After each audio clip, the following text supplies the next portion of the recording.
मेरी शादी में मेरे मम्मी पापा ने बहुत सारा सामान दिया, बेड भी दिया। उसके बाद भी मेरी सासू माँ ने ज़मीन पर सुलाया मुझसे बोला कि नई बहू का ज़मीन पर सोने की रस्म है और मुझे एक चादर दे दिया कि जाकर सो जाओ। मैं भी जाकर सो गई। दूसरे दिन सुबह जब जागी तो मेरे होश उड़ गए। मेरे पैरों तले से ज़मीन खिसक गई, क्योंकि चादर में तो ब्लॉग वाले चैनल पे ब्लॉग आ चुका है। अगर आप लोगों ने नहीं देखा है तो जाइए, चैनल का लिंक डिस्क्रिप्शन बॉक्स में मिल जाएगा, देख लीजिए। तो आज की कहानी स्टार्ट करती हूँ मैं। मेरा नाम पायल है। मैं पढ़ाई ख़त्म करके सिलाई सीखने जाती थी, क्योंकि मेरी मम्मी का मानना था कि लड़की को हर काम आना चाहिए। मेरी मम्मी घर पर मुझे सारा काम करवाती, झाड़ू पोंछा, बर्तन, कपड़े, खाना बनाना भी सिखाती। और मैं कभी कभी मना कर देती तो मुझे डांटती भी और बोलती कि लड़की को सारे काम आने चाहिए, नहीं तो बाद में सास बहुत ज़्यादा ताने मारती हैं और कहती हैं तेरे माँ ने कुछ सिखाया नहीं, जो मैंने झेला है वह मैं तुझे नहीं झेलने दूंगी। लेकिन मुझे कभी कभी गुस्सा आता कि कभी कभी मेरी माँ कुछ ज़्यादा ही सख्ती करती मेरे साथ। मेरे परिवार में मेरी मम्मी, मेरे पापा और मेरी छोटी बहन थी। मेरा कोई भाई नहीं था। मैं कभी कभी मम्मी से इस बारे में बात भी करती कि मम्मी हमारा कोई भाई क्यों नहीं है। तो मम्मी ने बताया कि एक बार उनका मिसकैरेज हो गया था। उसके बाद डॉक्टर ने उनसे मना कर दिया कि अब आप प्रेग्नेंट नहीं रह सकती, इसलिए 2 लड़कियों के बाद उनका कोई बच्चा नहीं हुआ। और यह भी कहती हैं कि आज के ज़माने में लड़का और लड़कियों में कोई फ़र्क नहीं है। इस बात पर मैं भी माँ से कहने लगी, माँ अगर लड़का लड़की में कोई फ़र्क नहीं है तो आप मुझसे घर का सारा काम क्यों करवाती हैं? लड़कों की माँ तो ऐसा नहीं करवाती, आपने कहीं देखा है? मेरी माँ कहने लगी, इसलिए मैं तुझे सारा काम सिखाती हूँ जिससे तुझे कोई ताना ना सुनना पड़े। तो मैंने कहा मुझे ताना कौन देगा? तो उन्होंने कहा तेरी सास तुझे ताना देगी। मम्मी ने कहा जब तेरी शादी हो जाएगी तब तेरे ससुराल वाले भी तुझे खूब ज़्यादा ताने देंगे, जो मैंने झेला है वो मैं तुझे नहीं झेलने दूंगी। मम्मी रोज़ रोज़ एक ही बात बोलती थी, जो मैंने झेला है वह तुझे नहीं झेलने दूंगी। आज मैंने कहा इस बात का पता लगा कर रहूँगी, आखिर मम्मी ऐसा क्यों कहती है कि जो मैंने झेला है वह तुझे नहीं झेलने दूंगी। तो मैंने मम्मी से पूछा, मम्मी आपके साथ ऐसा क्या हुआ था? तो मेरी मम्मी ने मुझे बताया कि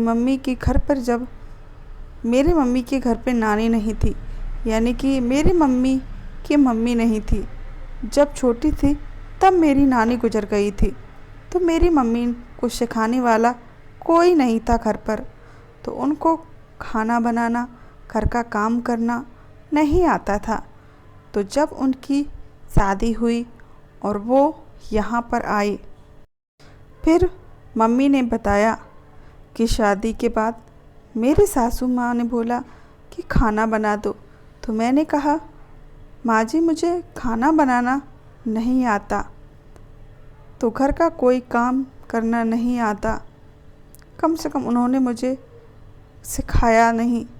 फिर मेरी सासू माँ ने मुझे धीरे धीरे सारा काम सिखाया, पर मुझे पूरे 1 साल लग गई सीखने में और डेली मुझे ताने मारती थी, तेरे माँ ने क्या सिखाया है, तेरे बाप ने क्या सिखाया है, मायके से क्या सीख कर आई है, खाना बनाना आता नहीं, ये करना आता नहीं।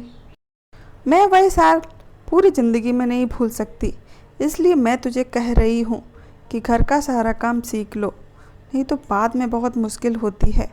मेरी माँ कहने लगी, इसीलिए मैं तुझे कढ़ाई, बुनाई, सिलाई, घर का सारा काम सिखा रही हूँ कि तुझ पर कोई उंगली ना उठा सके। तेरी माँ ने तुझे कुछ सिखाया नहीं। मैंने कहा ठीक है माताजी, सारे काम सीख लूँगी। फिर मेरी माँ मुस्कुराकर किचन में चली गई। मैं भी धीरे धीरे सारे काम सीखना शुरू कर दिया, क्योंकि मम्मी ने अपनी कहानी मुझे बताई तो उनका दर्द, उनका दुख उनकी आंखों से अलग ही छलक रहा था। वह मुझे सारी बातें बताने बताने में रोने लग गई थी। इसलिए मुझे लगा कि सारे काम आना चाहिए, नहीं तो मेरी हालत भी मेरी माँ जैसी हो सकती है। वैसे तो सारे साथ एक जैसी नहीं होती, पर क्या पता क्या होगा कल। तो मैंने मम्मी के बिना बोले ही रात का खाना बनाया और बर्तन धो के खाना खा पी के मैं सो गई। दूसरे दिन जब मैं सिलाई सीखने के लिए जा रही थी तो मेरी मम्मी की सहेली मेरे घर में आई। मैंने आंटी के लिए चाय बनाकर उनके पास गई तो आंटी ने बोला कि पायल के लिए कोई रिश्ता देखा है कि नहीं। मेरी मम्मी ने बोला कि नहीं, अगर तुम्हारी नज़र में कोई हो तो बताओ।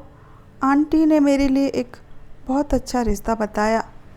कहा कि लड़का बहुत पैसे वाला है पर उनकी मांग है, पर तुम इस बार एक बार लड़के को देख लोगे, उसका घर देख लोगे तो मना नहीं कर पाओगे। तो मेरी माँ ने आंटी से बोला कि कितनी मांग है और लड़के की फ़ोटो है कि नहीं। तो आंटी कहने लगी कि लड़के की सरकारी जॉब है, महीने का कम से कम 50,000 कमाता है और घर भी उसका बहुत बड़ा बना है और देखने में किसी हीरो से कम नहीं है। मैं आंटी की बातें बहुत ध्यान से सुन रही थी। मेरी माँ ने बोला बताओ कितना मांग रहे हैं। तो आंटी जी ने बोला कि 10 लाख नकद और 10 लाख का सामान। मेरी माँ सोच में पड़ गई। थोड़ी देर बाद बोली ठीक है, जब कल आना तो उसकी तस्वीर साथ में लेके आना। आंटी ने कहा ठीक है। फिर चाय पीकर वह अपने घर चली गई। मैं भी सिलाई सीखने के लिए चली गई, पर मेरा मन सिलाई में नहीं लग रहा था, क्योंकि आंटी जी की बातें मेरे दिमाग में घूम रही थी।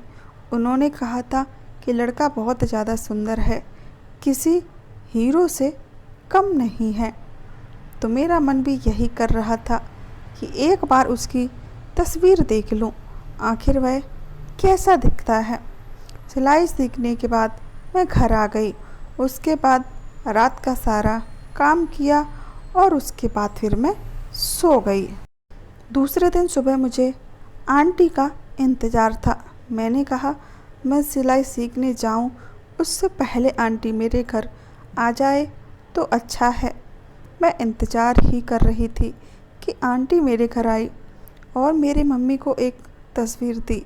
बोला ये है लड़के की तस्वीर, और मेरी मम्मी से बोला लड़के का नाम राज है। मैं भी मम्मी के पीछे खड़ी होकर फ़ोटो देख रही थी। सच में आंटी जी ने सच ही कहा था कि लड़का किसी हीरो से कम नहीं है। तो मैंने भी मन ही मन राज से प्यार करने लगी। वो बहुत ज़्यादा स्मार्ट था। मेरे मन को भी राज बहुत पसंद आया। मेरी मम्मी ने बोला पायल के पापा को दिखाएंगे ये फ़ोटो। फिर मेरी माँ ने मेरे पापा को वह फ़ोटो दिखाई।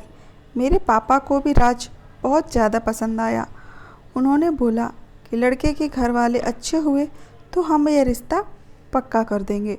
उसके बाद मम्मी और मम्मी की सहेली और मेरे पापा तीनों लोग लड़के के घर गए। राज का घर बहुत बड़ा था। घर में राज के 2 भाई थे। उनके मम्मी पापा के साथ रहता था। पापा को सब कुछ बहुत अच्छा लगा। उन्होंने मेरा रिश्ता वहीं पर फिक्स कर दिया। उसके बाद राज मुझे एक बार मिलना चाहता था, तो मेरे पापा ने भी बोला कि हम इन दोनों की सगाई कर देते हैं, अंगूठी की रस्म कर देते हैं। तो फिर मेरी और राज की बहुत ही सादा तरीके से अंगूठी की रस्म हो गई। राज मुझे पसंद करता था, क्योंकि देखने में मैं भी कम खूबसूरत नहीं थी। हमारी सगाई का रस्म राज के घर में ही हुई थी। जब हम लोग वहाँ से अपने घर आ रहे थे, तब राज ने चुपचाप मेरे हाथों में एक चिट्ठी थमा दी। मैंने भी चुपचाप वह चिट्ठी रख ली उसको। उस चिट्ठी में राज ने अपना फ़ोन नंबर लिखा हुआ था और लिखा था कि सच बताऊं, तुम बहुत ज़्यादा खूबसूरत हो। मैं बहुत खुश नसीब हूँ जो तुम मेरी जीवन साथी बन रही हो। तुम इस नंबर पर मुझे फ़ोन कर सकती हो। फिर हमारी और राज की बातें शुरू हो गईं। उसके 1 महीने बाद हमारी शादी हो गई। शादी में मम्मी ने 20 लाख रुपए दिए। शादी की रात ही मेरी सासू माँ ने मुझसे बोला कि हमारे घर की ये रस्म है कि शादी के पहले रात दुल्हन अलग कमरे में सोती है, वह भी ज़मीन पर। मैंने सोचा मेरे माँ बाप ने बेड दिया है, इतना सारा सामान दिया है। फिर मेरी सासू माँ ने मुझे एक चादर दिया और एक कमरे में सोने के लिए बोल दिया, तो मैं भी जाकर ज़मीन पर सो गई।